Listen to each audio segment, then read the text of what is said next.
I messaged my brothers and I'm like, what the fuck? Like, we spent so much money. How did he not know who it was from? Was there no card, no message? People spend more on others than themselves. And that ended up being over 20% for an index across all the brands that we're seeing. So AOV is 20% greater for gifts compared to your baseline. If I switch creative on Monday and it goes into learning for 2 days, and then on Wednesday, my MER is better or worse, I can use very micro attribution windows to figure out what's driving success. Welcome to Add to Cart, Australia's leading e-commerce podcast that express delivers all you need to know in the fast-moving world of online retail. Every week, Nathan Bush from eSuite and an e-commerce industry expert will share the news, research and insights that you need to know to keep you at the top of your game. And of course, keep your customers adding to cart. Hello, Add to Carters, and welcome back. Now, today's guest already had a bit on his plate as a founder and managing director of one of Australia's leading e-commerce agencies. But it was a little innocuous purchase of a 70th birthday present for his dad that pushed him to add a whole new product to the pile and really ignited his passion for improving the online gifting experience. Adam Sharon-Zipser is the founder of Giftnote. Giftnote is a Shopify app which allows gift givers to have an SMS or an email arrive to the gift recipient within 30 minutes of their delivery. Adam today tells us how he does that. It solves the problem of impersonal, or even worse, unknown gift deliveries. Adam is also the founder of Elephant Room, an e-commerce agency that helps e-commerce brands grow through paid performance, website development, UX, integrations, analytics, and a lot more. They've worked with brands including Booty, who we've had on the show, Bedthreads, and Sir the Label. I wanted to have a chat with Adam to dive into the gift-giving experience from a solutions perspective. We've had lots of great gifting brands join us on the show, but I wanted to hear from someone who is breaking down the gifting barriers for all. I am so bullish on the opportunity to radically improve the online gifting experience, and so it's a little bit of a sweet spot for me. In this chat, we cover how Giftnote is improving the gifting experience, and we talk to what makes a great gifting experience and what that looks like. We also go broader with Adam's experience and visibility over the market and cover how to outsmart the performance media algorithms. Hot tip. You can't. Sorry to disappoint you. And we also talk about Adam's favorite measurement tools for different sized e-commerce businesses. So, thanks to our partners, Shopify Plus and Packleo, here's our conversation with Adam Sharon-Zipser, Director of Giftnote. Adam, welcome to Add to Cart. Thank you for having me, Nathan. I'm very excited to get into this conversation. We're going to talk a lot about gifting here, and we've had some great gifters from the e-commerce side previously in e-commerce, the lovely guys, Manflower, Edible Blooms. I feel we're almost over-indexing in gifting. Is that the case in Australia? Do we punch above our weight? Yeah, it's an interesting question. I'd say there's two parts to this. One is the geography of Australia compared to other regions. So we've got fewer larger cities compared to other areas. And what that means is that delivery options, you can get a bit creative with delivery options. So same-day delivery is a big thing, which obviously works very well in a gifting context. So I think what happens is consumers live everywhere. They're always going to gift. You've always got your seasonal and your BAU gifting. But I think when you merge some of the logistics, the geography of it with the delivery options, you can actually allow brands in this region to create really nice experiences. So, for example, donuts is a really cool one where they could come out of the oven that morning and be delivered to someone before lunchtime. That's pretty cool. Flowers are a bit different. They obviously can stay, they have a different shelf life. But yeah, I think that's what makes maybe Australia a little bit different. And if you were to look at all the gifting data in Australia, it's probably like your major cities, really. Yeah. All right, we're going to dive into gifting and what makes great gifting experiences, but let's take a step back and give people some context. Now, you are the founder and the director of Giftnote as well as Elephant Room? Correct, yes. Tell me how those two work together. Yeah, it's an interesting one as well. So Elephant Room is an e-commerce performance agency. I founded the business 9 years ago. We're a team of 40. We pretty much exclusively focus on three key domains. It's acquisition, so paid media in particular, across search and social, experience, specifically Shopify development and projects, and then retention, specifically Klaviyo and like loyalty program implementation. So it's a full funnel service, and it's only for D2C brands. Pretty incredible brands in there. Yeah, so we've been really fortunate to acquire and work with some of the best D2C homewares, fashion, apparel brands in Australia. And when you do that for long enough, you learn a few opportunities, and you can see parallels between what other retailers need and want. And then during COVID, where I thought my world was imploding and collapsing, one of my other founders, he had his first baby boy son. My dad had his 70th, and the whole gifting process was a mess. And over the course of a year after that period, we sort of put some talent aside. Instead of like telling him to work part-time for 3 months, we doubled down and we started building a tech product. And that created Giftnote, I guess. Very similar to, we had Gav from Disco and Submarine on a couple of weeks ago. Obviously very different product, but similar mentality, right? It's like you got this agency solving problems, finding the same problems over and over again. May as well make it a product rather than a service. Yeah, and I mean, that obviously comes with its perks and challenges, and Gav is this awesome developer. He's got an amazing engineering practice. And yeah, there are a lot of parallels there.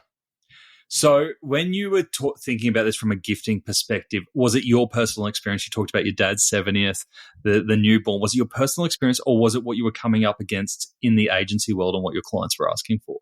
It was a factor of both. You obviously get a brief from a client sometimes and you have no context and you're like, I don't really appreciate it, but I know the solution and we can implement it.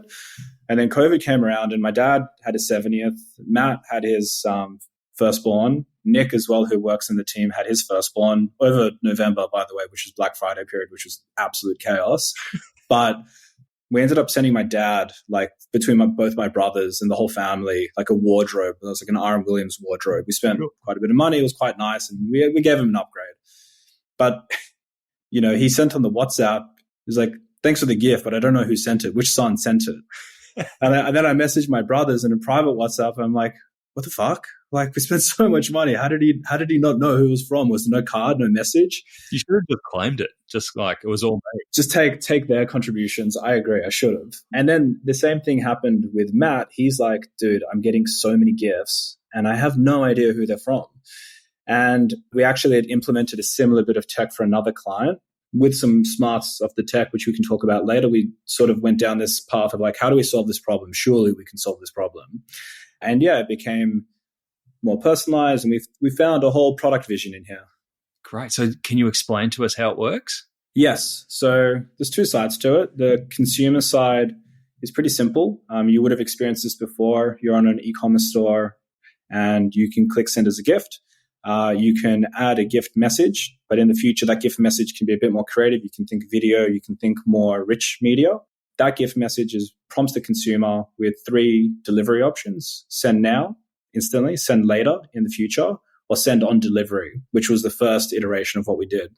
And send on delivery basically means we'll monitor the carrier and the tracking until it gets marked as delivered, and then we'll send the gift message to them via email and SMS branded from the actual brand. So it would be, hey, Nathan, happy birthday. Hope you enjoy the socks from Adam. Cool. But you'll get that within 30 minutes of the delivery of the package. Or if I was, let's say, from a baby's perspective, someone maybe buying a bassinet, which is furniture, comes a bit later, you can send that on a particular date or instantly as well. That's what the consumer experiences. We also do vouchers, gift vouchers in a similar setting. Anyone who's on Shopify knows how bad the gift voucher experience is. But then on the brand, they get access to a whole sweep of opportunity on giftable revenue, most gifted products, seeing the gift messages, doing it, allowing the customer service team to write the gift message, all that kind of stuff. Do you take care of all the messages, whether they are delivered within that 30-minute window instantly or on a scheduled date? Yeah, so basically it's a payload. So we capture it and then we hold it based on the preferences. And then, we can deliver it according to what the user inputted. And if they made a mistake, we give obviously the brands a dashboard to log in and modify it. You could also imagine like brands, if they're in a 3PL, there's no sticking, there's no gifting opportunity if they're doing massive scale, which was also the issue. This is where it came from.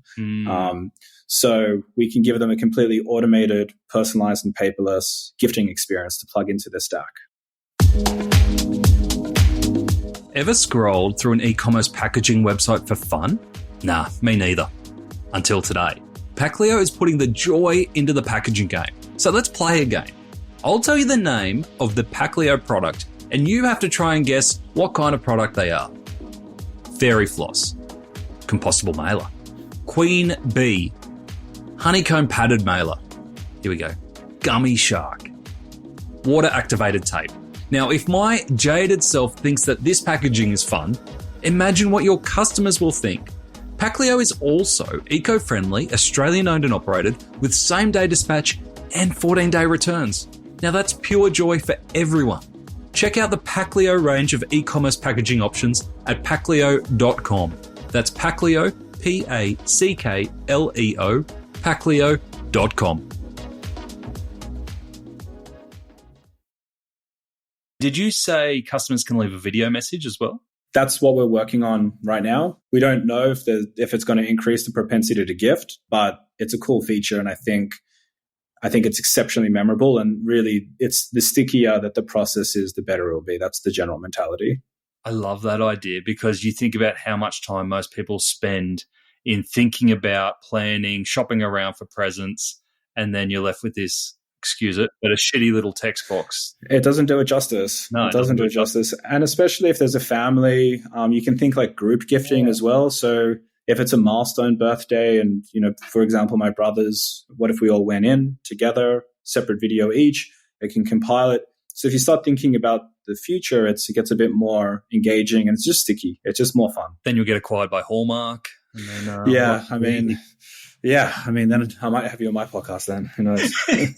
You won't be doing podcasts if that. Okay, great. And then is this always been the intention from when you had that idea from your dad's 70th? Was it always this execution? Yes, but we've onboarded 200 customers. We've been getting great exposure to a whole different world of opportunities and problems. And the whole roadmap is essentially fueled by our customers right now, what they're asking for, a lot of integrations, a lot of bespoke carriers, particular limitations that they want to offset. And where it is now is very much the same of the vision, but it's obviously expanded out a bit. And the analytics side is where it gets quite interesting. And that's really the new insight that we're getting now, with we can actually see some pretty impressive numbers in this whole gifting space that we only had assumptions on, but we can actually prove it now because we've sort of closed the loop a few times. What surprised you the most so far? The AOV lifts for gifting, you sort of knew, people spend more on others than themselves. So that was the first one that we had our gut was saying. And that ended up being over 20% for an index across all the brands that we're seeing. So AOV is 20% greater for gifts compared to your baseline. Wow, that's pretty cool. That's pretty cool. I was all right, well, there's something there, right? AOV is one of the golden metrics with sessions and conversion, right? That all merchants want to lift. And if they lift it accurately, the incremental sort of downward impact is huge. So that was that. But the other one was the first time customer conversion rate from recipients.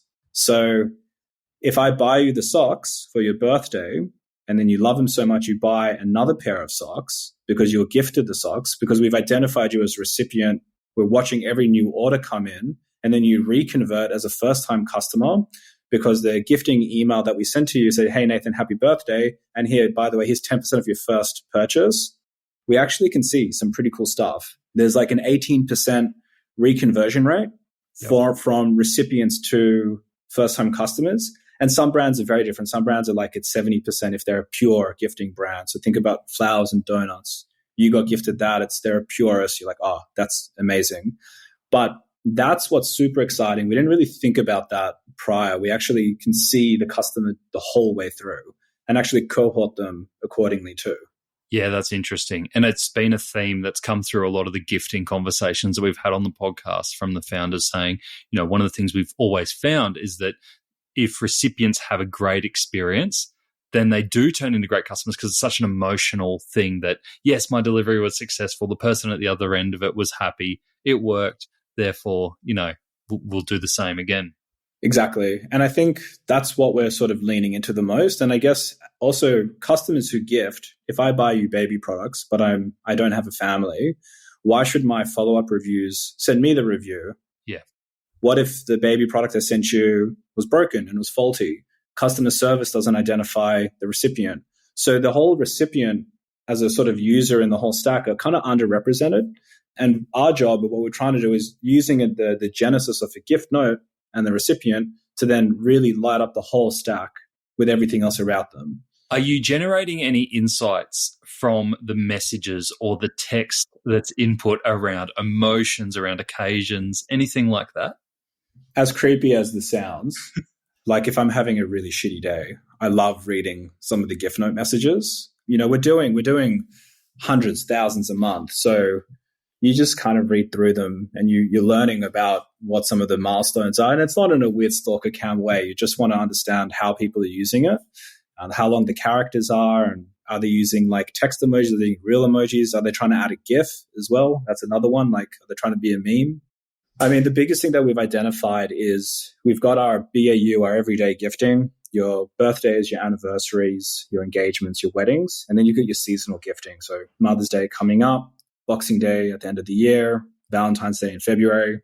So it's very surgy, it surges very heavy towards Black Friday, where people are using that period for gifting. So we're seeing like 30% of Black Friday, Cyber Monday orders as gifts for either that period or most likely Boxing Day. And then if that's the GMV that's generated of that period, if we can control or touch 30% of that, I think it's a wonderful idea. And are you getting that customer and recipient data as well as the retailer getting that data? Yeah, for sure. So Giftnote has the data. We're not sending them any follow-ups. In the future, we could potentially think of like a gifting marketplace. There's a lot of broader ideas because, there's like over 50,000 gift recipients that we've sort of touched. But yeah, it's the brands have access to it, but it's also contingent on privacy policy as well. So we have to be super careful. A recipient isn't an opt-in. Me buying you socks doesn't mean Nathan is keen on getting sock EDMs. So gifting emails are transactional by nature, which is approved by the vendors. But we have to there's a fine line of like what you do with that as well. And ultimately the brands have access, but we're very clear on our stance. That makes sense. And so from a retailer's perspective, if we've got listeners going, I'd like to see this in action, where would you recommend that they look? Which retailers do you think they should check it out on? Dr. Doe Donuts is one of our largest Giftnote customers. There's also Crocked that does clay at home. They were a COVID boom business, two amazing brands.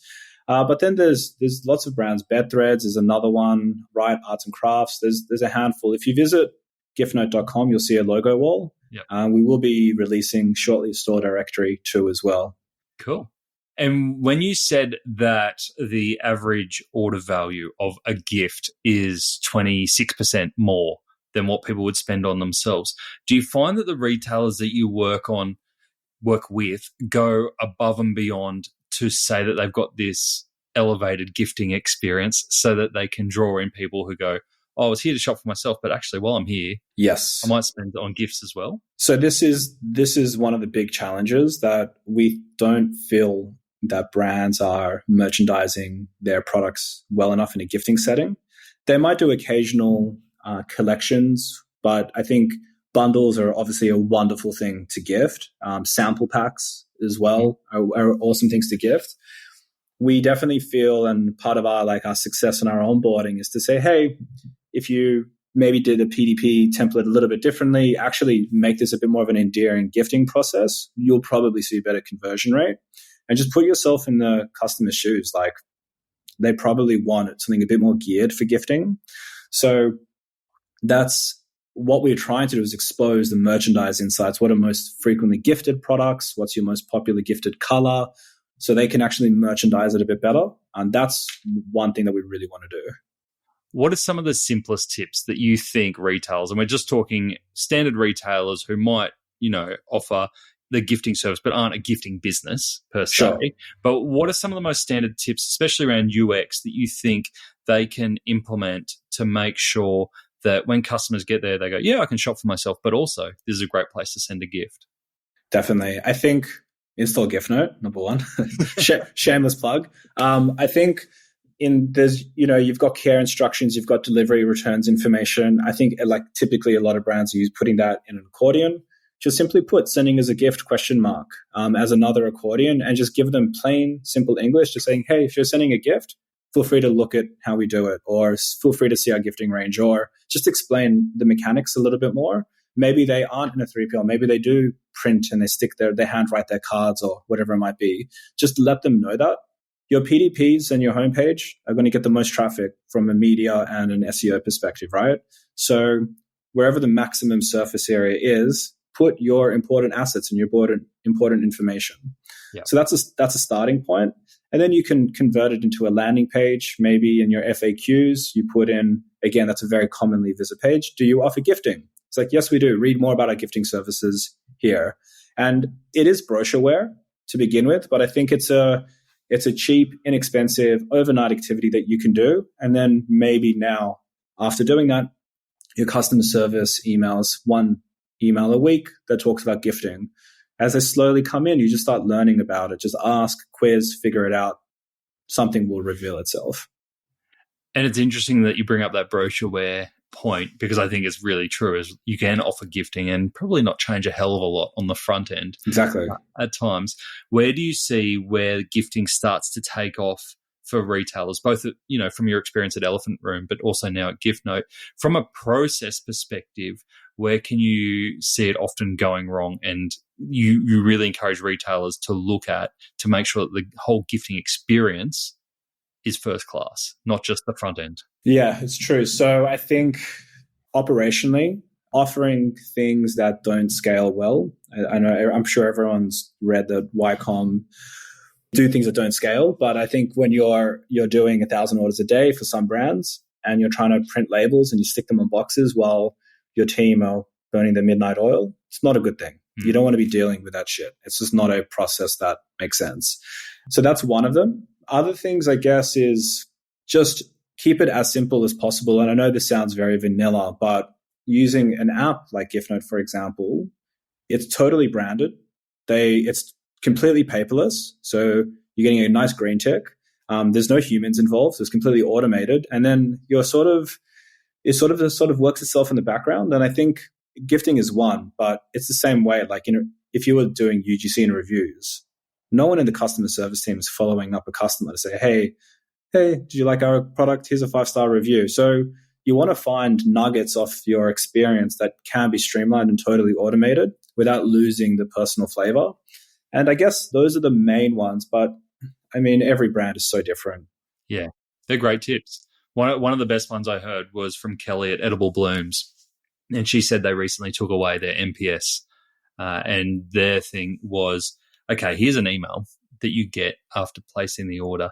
If something's gone wrong, or if you're unsure after placing the order, here's our contact details to get in touch with us straight away, because we want to solve it immediately. We don't want to wait till you have a complaint, because by then it's too late, right? Yeah. The moment's over. Or if you've had a great experience, leave us a great review on Google. So kind of directing customers to 2 points depending on where they are on their journey. Hopefully you don't get any that are in the emergency bucket. But I think that's much more actionable than go, tell us, how do we do? Yeah, and I guess that's why some of the reviews and the NPS is also very biased as well, in a way, because you're only maybe hearing from only the nasty people. Do they have the greatest propensity to write a bad experience and a good experience? That's why if you looked at all the 6-star or 5-star hotels on Google, you only see shitty reviews. Like, people who have great experiences don't write about them. They share it on their Instagram. They don't write a star review. So it's an interesting insight. Yeah, absolutely. Do you foresee, because gifting is such a emotional and personal thing, both, you think from a sender's perspective, you often write a lovely note that's heartfelt, that feeling that you get when you receive a gift. Do you foresee AI having any role in this process, especially around messaging and communication? Oh, yeah. I mean, you could get prompted or cues. Like even Shopify has like a product description generator now. It's like, hey, write me a funny gift poem, to Nathan about socks and his 30th birthday or 40th, whatever. So, I mean, that's 50th, 60th. But I mean, yeah, like that's definitely an opportunity. We've been using ChatGPT internally just to mess with ad copy. Yep. Yeah, like write me a haiku about something. It's pretty fun. It's funny. And you get it back and you're like, oh, this is great. They're going to love this. It's either they're going to love this or they've cheated their way to a nice birthday message. And then so from a retailer's perspective, you mentioned around Shopify integration. Are you Shopify only at the moment? Yeah, so we are right now. We feel that ocean is big enough to boil, but we have an API first mentality. In time and in the future, we will sort of open it up. We sort of monetize purely on what you use and what you send. Yep. So more that you put in, more inputs, you could potentially implement POS in the future, other sort of SaaS vendors. So we will expose a gifting API and gifting infrastructure in general. Okay. Gifting infrastructure, that sounds pretty big. Yeah, I mean, we're not going to be a Stripe, I tell you that much, but it's ultimately if you think of it from an engineering perspective, there's your endpoints are write a gift, edit a gift, send a gift, delete a gift, modify a gift. So there's lots of different ways that our internal tech is working that if we just sort of expose it, someone who's savvy enough that doesn't want to do all the carrier infrastructure and doesn't want to do the Klaviyo integration, doesn't want to do the email templates, they get the best of the tech in the back, they get the analytics, but they can just pipe in whatever data they want. And then it becomes a very interesting volume game at that point. So that's where it gets a bit more interesting. It's similar to Stripe. Like, okay, it's built for developers, but you can embed it in whatever shape or form you want.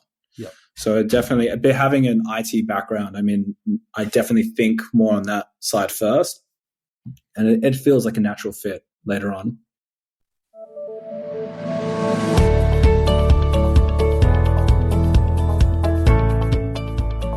We know that customers are going to be more price conscious in 2023, but it doesn't mean that they've lost their soul. Shopify conducted a global survey to understand customer trends and found that Australian customers are actually the most passionate about buying locally to reduce their carbon footprint.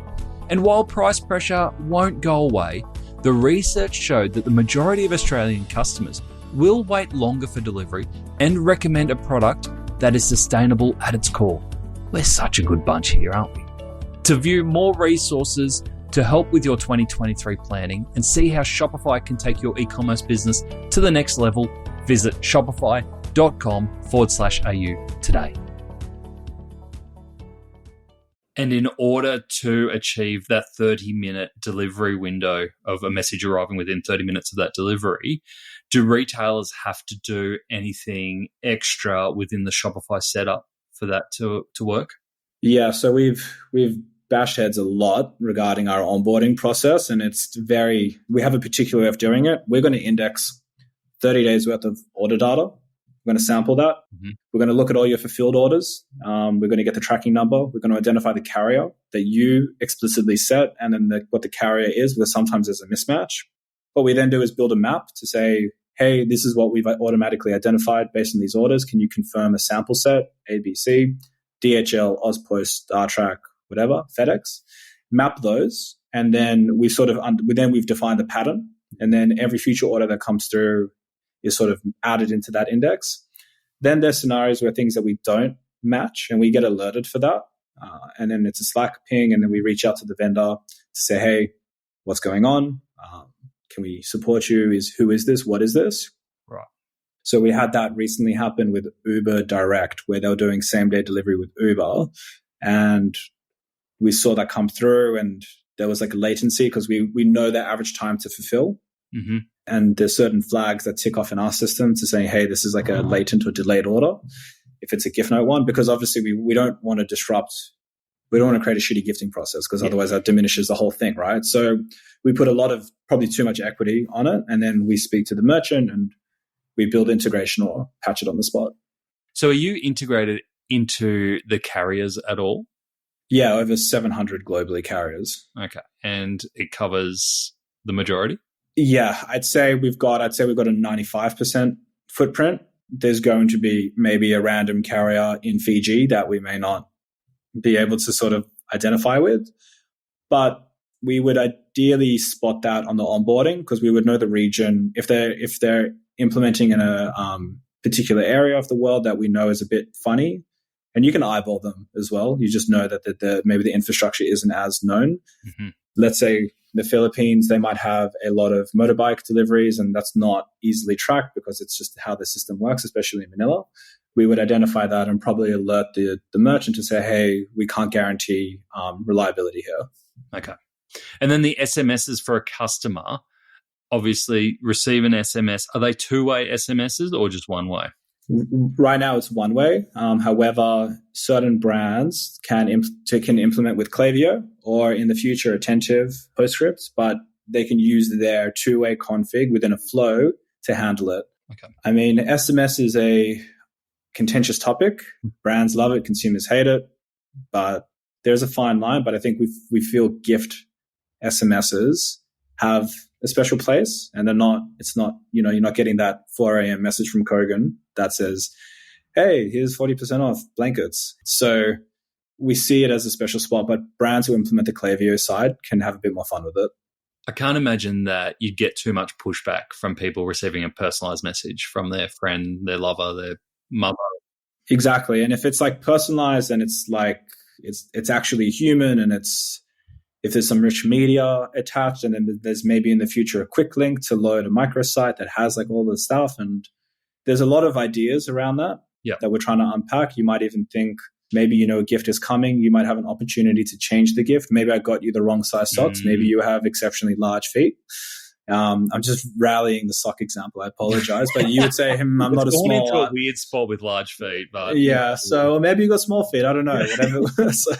and then you would be able to sort of control and maybe edit the gift prior to send out. So we're sort of looking at that, and Shopify APIs have a lot of nice freedoms in that space that we're figuring out. Yeah, cool. And sorry, just on the SMS, just the last thing there, is it actually the text from the sender that appears in the SMS, or is it a link towards another page?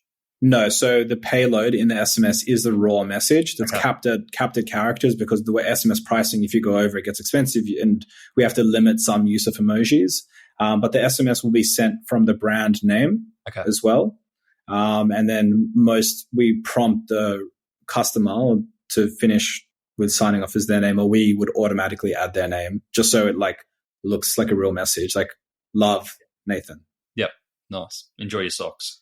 Enjoy your socks. Exactly.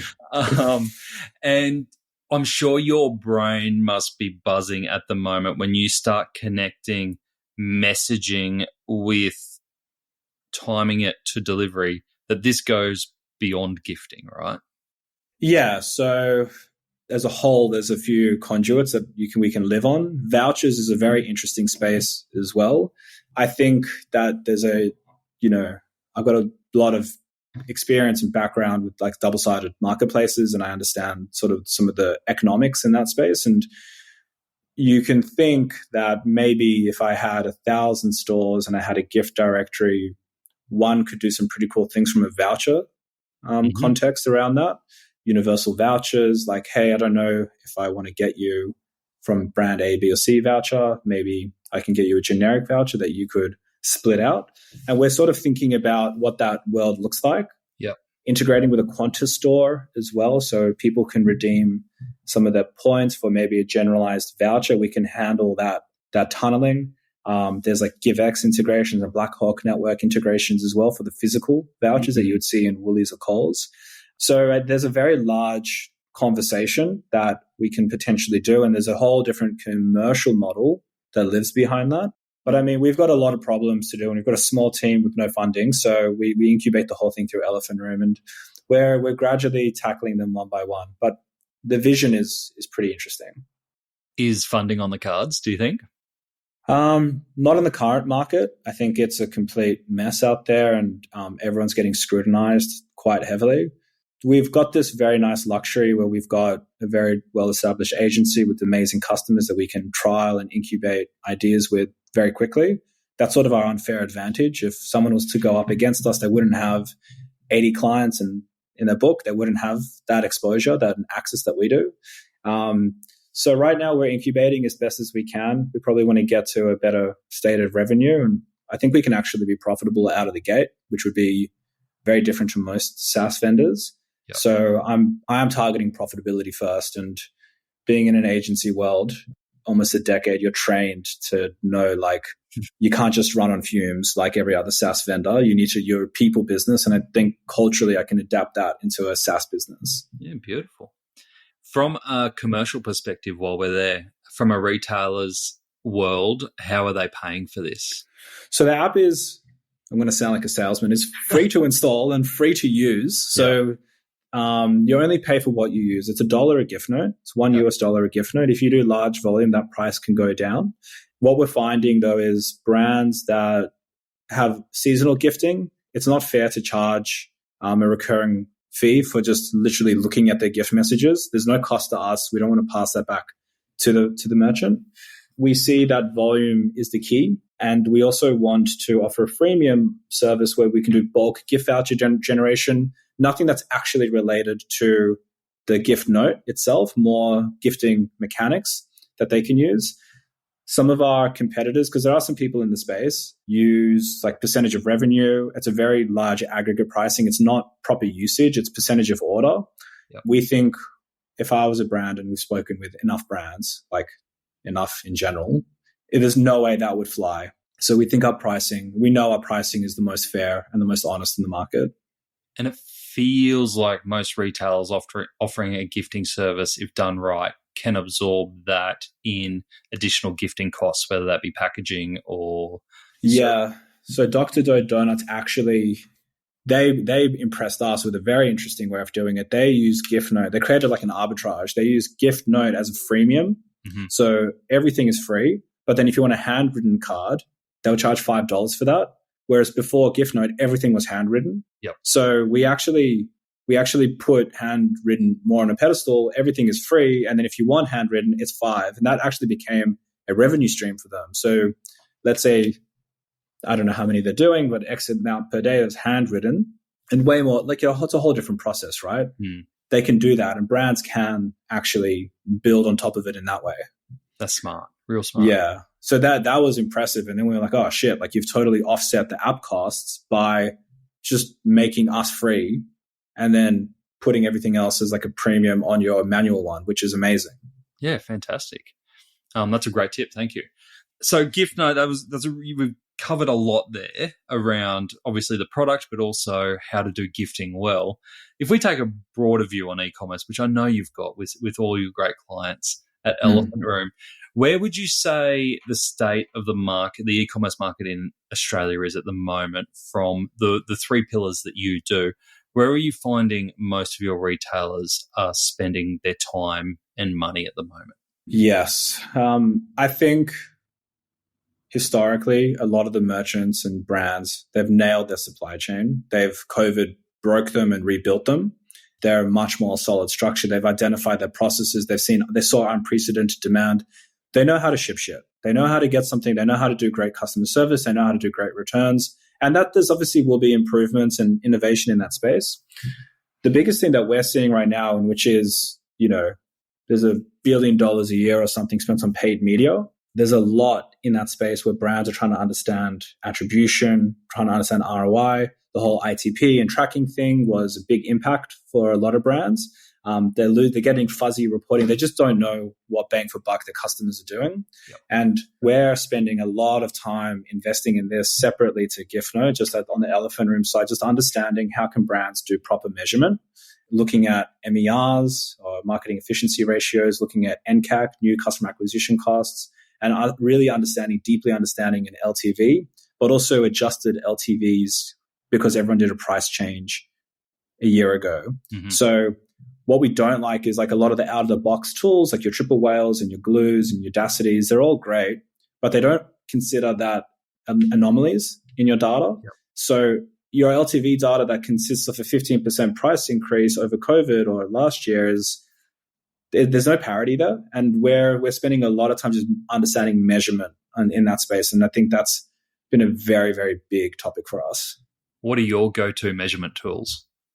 It depends on the brand. Like if they're spending over 250,000 a month, there's a whole suite of like media mix modeling tools, and it's a massive statistical sort of framework. And my concern and what we're nervous about is that a lot of marketers who are incredibly savvy and switched on, not too many agencies have data science degrees, and they're pretending to be practitioners in this space. Mm-hmm. Split testing is, ubiquitous now. I think, like what's significant between 2 variants or 3 variants. I think that's an easier thing to dictate is if you don't have that background. But looking at proper media mix modeling, causal impact, looking at the open source frameworks from Google and Meta, it's very complicated. And we're sort of leaving, that's a bit of a black box right now. Recast is an amazing emerging company. There's Bimodal in Australia run by Tom, who we work closely with. There's a few. Okay. But then if you're under that spend, which 90% of the retailers are, look, we've been looking at incrementality testing. So changing one thing and understanding the impact off everything else based on your North Stars, your branded impressions, your traffic, and your revenue. Right. And then looking at more aggregate numbers like an MER and pacing your MER over time. That's the modern way to do marketing right now. And that's where we're really understanding it. And GA4 is coming into the mix. They're not using last click. They're using data-driven attribution. So look, everyone's going to have a headache at the end of the year, which would be great because it's a good opportunity for us. But yeah, everyone, GA4 is in full swing in December and November, and they're looking at last click, and like their SMS and their email campaigns get smashed and their branded campaigns get smashed and everything else gets reallocated. Yeah, it's going to be an interesting conversation. And if I read between the lines there, it sounds like you're saying the days of day trading e-commerce are over. I think for some spending clients, like we do have a handful of clients where there's a day trading mentality, but you're not necessarily moving budgets. You might be switching creatives around. You'll see, again, using this incrementality perspective, like if I switch creative on Monday and it goes into learning for 2 days, and then on Wednesday, my MER is better or worse, I can use very micro attribution windows to figure out what's driving success. And especially for these D2C brands where UGC and content and creative is everything. But the platforms are getting very smart. PMax for Google, Advantage Plus, they're very, very smart. No human is going to outsmart them. That's a positive way to end our conversation. I mean, it's not all doom and gloom. Everyone is still making money and consumers are still spending. Hopefully, inflation eases and obviously rental eases and all these other macro factors. But it's hard to do, economic commentary when you're an e-com manager or agency owner. Yeah, and I think if COVID showed anything, we only see a fraction of the economic situation. Yeah, and there's you're looking at a handful of customers that have discretionary spend because maybe the Gen Zs are living at home for longer. Maybe they're interested in viral TikTok brands. Maybe the spending dynamic is a little bit different. Maybe the spending is lifting at the upper end. Maybe the late 40s to early 50s. Maybe the boomers are buying more. Maybe the boomers are gifting more. I mean, there's a lot of socks going out the door. There's a lot of socks, and I think that middle gap is probably getting smashed a bit. But I think on the either other sides, they're lifting everything else up. Brilliant. Such great insights, Adam. It's been awesome speaking about gifting, Giftnote, and going into that little hole, which I enjoyed around attribution and measurement and the challenges that I faced there was fantastic. You've got a lot on your plate. You're across a lot of different areas. Where are you focused over the next 12 months? What's exciting for you? What's exciting for me? Growing the team in both of them. I get a lot of fulfillment just from building and growing teams, building process, and actually being able to offer my team a great opportunity to work and be involved with some awesome tech and just be surrounded by good brands. So that's a big thing.